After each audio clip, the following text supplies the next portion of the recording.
है guys, welcome to our fun education point. आज हम पढ़ने वाले हैं वीडियो का पार्ट 3 है। आज हम पढ़ने वाले हैं साहित्यिक साक्ष्य के बारे में कि साहित्यिक साक्ष्य क्या है। देखो, साहित्यिक साक्ष्य से पहले हमने 2 पार्ट बन चुका, ये नहीं देखा तो वो देख लीजिए, तभी आपको आगे की क्लियर समझ आएगी। और चैनल को सब्सक्राइब कर लीजिए, ठीक है। देखो, साहित्यिक साक्ष्य क्या क्या होता है। देखो, साहित्यिक साहित्य इतिहास के बारे में काफ़ी ज़्यादा जानकारी उपलब्ध करवाती है, ठीक है। साहित्यिक साक्ष्यों में धार्मिक साहित्य आ जाती है, गैर धार्मिक साहित्य आ जाता है, विदेशी साहित्य आ जाता है।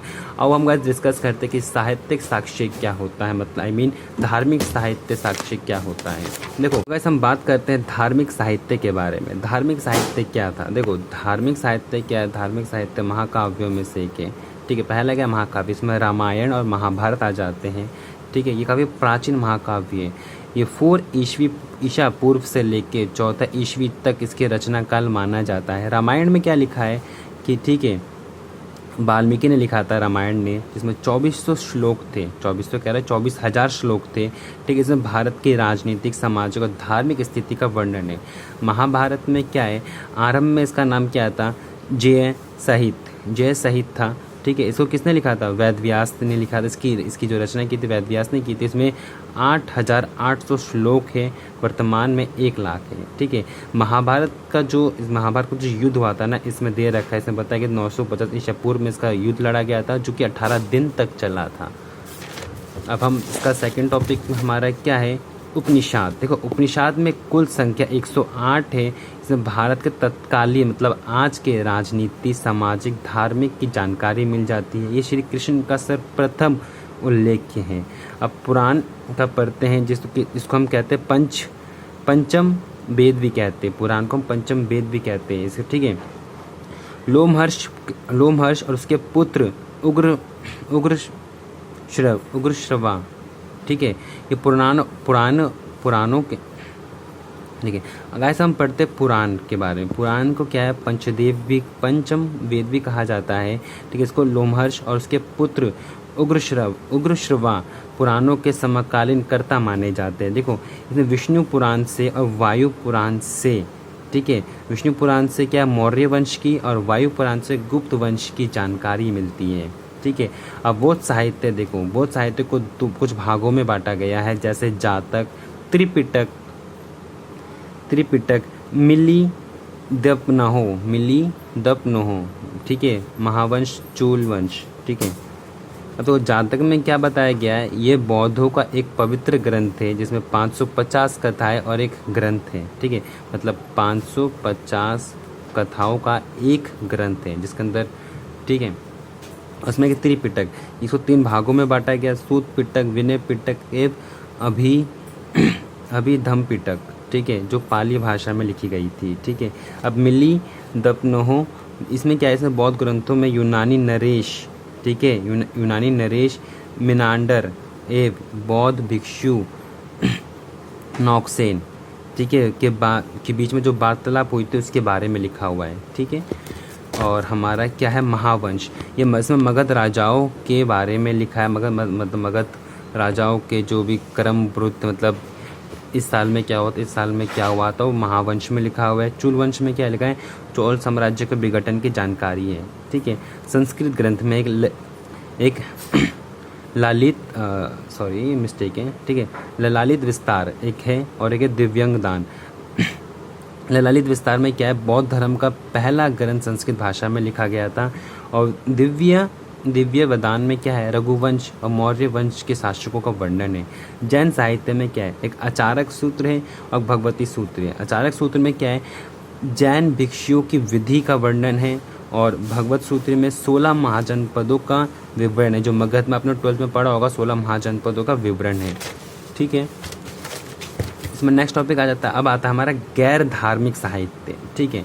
अब हम धार्मिक साहित्य पढ़ रहे तो हमें गैर धार्मिक साहित्य पढ़ेंगे। अब एक संगम साहित्य है, ठीक है, मनुस्मृति है, नारद स्मृति है, अर्थशास्त्र है, और तुम्हारा मुद्राक्षर है, और मालविका ग्रिमी श्रम है, ठीक है। और एक राजतंत्र गिणी है, ठीक है। ये हमारा क्या आ जाएगा, गैर धार्मिक साहित्य। अब हम पढ़ लेते हैं इसके बारे में क्या क्या होता है। संगम साहित्य क्या होता है, इसमें चौल, चैर तथा पांडव के राज्यों के उदय का वर्णन मिलता है। मनुस्मृति में क्या है, प्राचीन एवं प्रामाणिक है, मतलब ये प्राचीन ग्रंथ है। ठीक है, भारत के राजनीतिक, सामाजिक और धार्मिक की स्थिति का वर्णन है। विभाग इसमें 8 प्रकार का उल्लेखनीय बताया है, जिसका पहला है ब्राह्मण, दूसरा है देव, आर्य, प्रजापति, गंधर्व, असुर, राक्षस और पैशाच। ठीक है, पुरुषों में क्या माना जाता है, अगर उच्च वर्ग, ठीक है, अगर उच्च वर्ग के पुरुष अगर नीच वर्ग की लड़की मतलब कन्या से शादी करता है तो उसको क्या कहते हैं, अनुमोल करते हैं। वहीं अगर स्त्री, अगर उच्च घर की स्त्री नीच वर्ग के पुरुष से शादी करती है तो उसको क्या कहते हैं, प्रतिलोक कहते हैं। ठीक है, अब क्या है, नारद स्मृति में जो नारद स्मृति में गुप्त वंश के विवरण है। ठीक है, अर्थशास्त्र में क्या है, आचार्य चाणक्य और कौटिल्य द्वारा संस्कृत भाषा में रचित ग्रंथ है। ठीक है, अर्थशास्त्र जिसमें क्या है, भारत की राजनीति के बारे में वर्णन है। ठीक है, अर्थशास्त्र में भारत की राजनीति का वर्णन है। अब एक है मुद्राक्षर से, इसमें क्या है, विश्वासघात रचित। ठीक है, इसको किसने लिखा था, विशाखादत्त ने लिखा था। ठीक है, इसको क्या है, नाटक, एक नाटक ग्रंथ, इसमें चंद्रगुप्त मौर्य तथा उनके गुरु चाणक्य द्वारा नंद वंश के पतन, मौर्य वंश की स्थापना का वर्णन है। ठीक है, इसमें क्या बताया, इसमें जो हमारा नंद वंश का जो पतन हुआ था, मौर्य वंश की स्थापना का वर्णन है, किसमें, मृदाक्षर में। ठीक है, अब है मालविका ग्रीमी श्रम। ठीक है, इसमें क्या, कालिदास, इसको जो कालिदास ने लिखा था। ठीक है, इसमें क्या है, इसमें पुष्यमित्र रघुवंश, उसके पुत्र अग्निमित्र के समय की राजनीति का वर्णन। इसमें मतलब क्या है, मालविका ग्रीमी श्रम में क्या है, हमारा राजनीति का वर्णन है। ठीक है, किस टाइम के, ठीक है, रघुवंश के वक्त के। ठीक है, अब क्या राजनीतिकरण क्या है, इसमें इसको किसने लिखा था, कल्हण रचित ने लिखा। इसमें कश्मीरी का इतिहास का वर्णन है। ठीक है, अब आ जाते हैं विदेशी साहित्य के ऊपर। ठीक है, विदेशी साहित्य का पहला नाम है हेरोडोटस। ठीक है, हेरोडोटस, इस ग्रंथ में भारत के तथा ईरान के बीच संबंधों का वर्णन है। सेकंड हमारा मेगास्थनीज, ये एक राजदूत था। ठीक है, जो सेल्यूकर निकेटर ने भेजा था। ठीक है, चंद्रगुप्त काल में इन्होंने क्या किया था, मौर्य साम्राज्य के प्रशासन यानी सैन्य कार्रवाई और कृषि के बारे में किताब लिखी थी, जिसका नाम क्या था, इंडिका।